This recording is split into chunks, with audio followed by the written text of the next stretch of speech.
আমরা অনেক সময় আল্লাহ সুবহানাহু ওয়া তাআলার বিচারগুলোকে বুঝি না।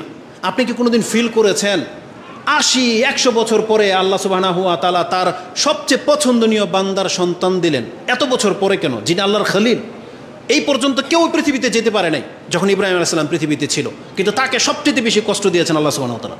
তার জীবনের ঘাটতি আর ঘাটতি, তাকে মেরে পর্যন্ত আগুনে পর্যন্ত ফেলে দেওয়া হলো, তার আগ পর্যন্ত আল্লাহ সুবহানাহু ওয়া তাআলা দেখছেন।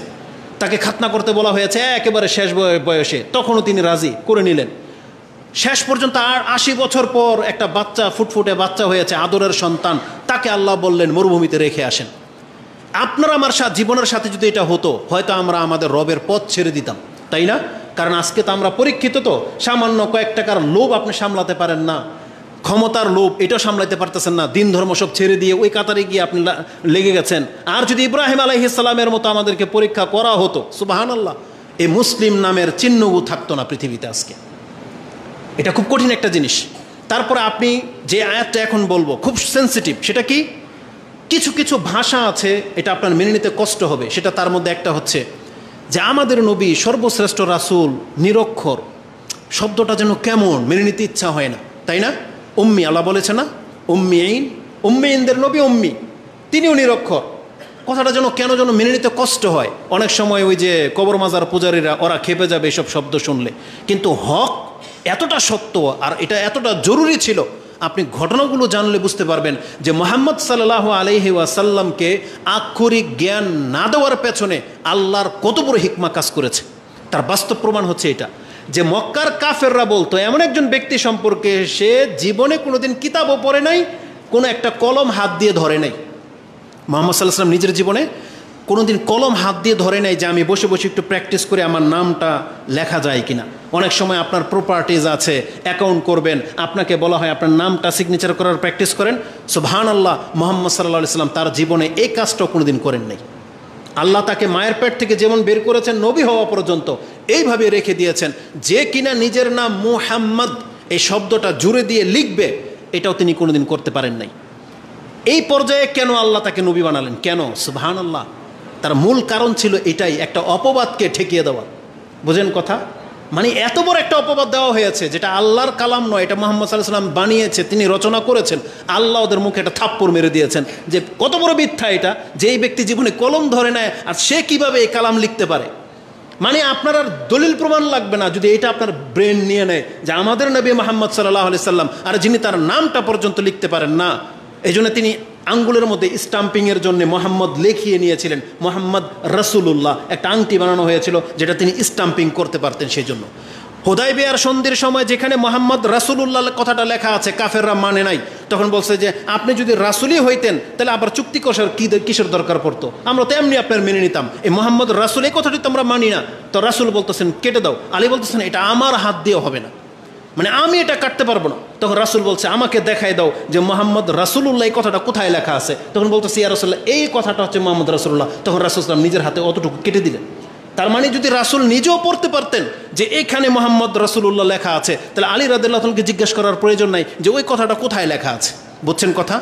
এই কথাটাকে আল্লাহ সুবহানাহু ওয়া তাআলা কিভাবে নাজিল করেছেন আপনি দেখেন। সূরা আনকাবুত 29 নম্বর সূরা, তার 48 নম্বর আয়াত আল্লাহ সুবহানাহু ওয়া তাআলা বলতেছেন ওমা কুনতা তাতলু মিন ক্বাবলিহি মিন কিতাবিন। হে নবী, আপনার অবস্থা তো এমন, এই কিতাব নাজিল হওয়ার আগে আপনার জীবনে কোনোদিন কোনো একটা কিতাব আপনি পড়ে দেখেছেন এমনটাও হয়নি। ওমা তাতলু মিন ক্বাবলিহি মিন কিতাবিন, আর ওয়ালা তাখুত্তুহু বিয়ামিনিক, আর আপনি আপনার ডান হাত দিয়ে কোনোদিন কোনো কিছু লিখেন নাই। আচ্ছা, আল্লাহ ডান হাতের কথা কেন বলেছেন? কারণ মানুষ কোন হাতে লেখে? এটা হচ্ছে স্বভাবজাত। কিন্তু ব্যতিক্রম দুই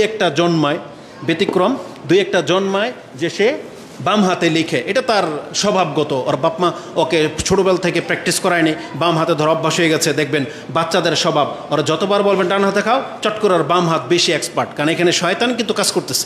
এই জন্য আপনার বাচ্চাকে ডানপন্থী করতে গেলে এটা বাপমার ভূমিকা সবচেয়ে বেশি। যেভাবে আপনি ওর বাম হাতের গ্লাসটা কেড়ে ডান হাতে ধরিয়ে দিচ্ছেন, ঠিক ও বাম পথে যাবে, আপনার কাজ হচ্ছে ওকে ডান পথে নিয়ে আসা। এটা হচ্ছে ফিতরত, একটা সিস্টেম। তো আল্লাহ সুবহানাহু ওয়া তাআলা রাসূলকে বলতেছেন ওয়ালা তাখুত্তুহু বিয়ামিনিক, আপনি তো জীবনে কোনোদিন ডান হাতে কলমই ধরেন নাই, মানে লিখেন নাই কিছু। এটা হচ্ছে রাসূলুল্লাহ সাল্লাল্লাহু আলাইহি সাল্লামের আসল পরিচয়।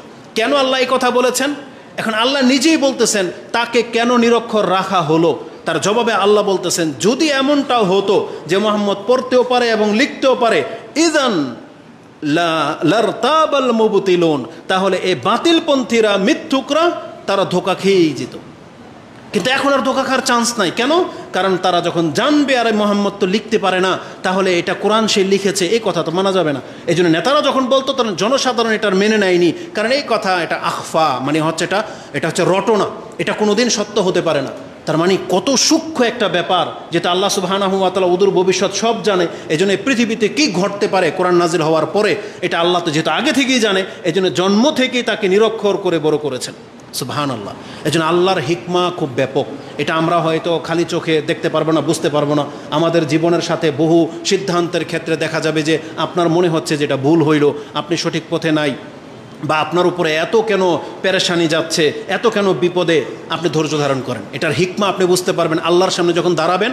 আল্লাহ যখন আপনাকে বিপদ আপদগুলো দেখাবে, বান্দা তোমাকে আমি একটা জ্বর দিয়েছিলাম, তোমার টাকা মেরে খেয়েছে, তোমাকে একটা থাপ্পড় দিয়েছে, গালি দিয়েছে, এটা কেন করেছে আমার চোখের সামনে, এই দেখো তোমার এই পাপটা হয়েছে, আমি আল্লাহ চেয়েছিলাম যে এই টাকার বিনিময়ে তোমার এই পাপটা মাফ হয়ে যাক।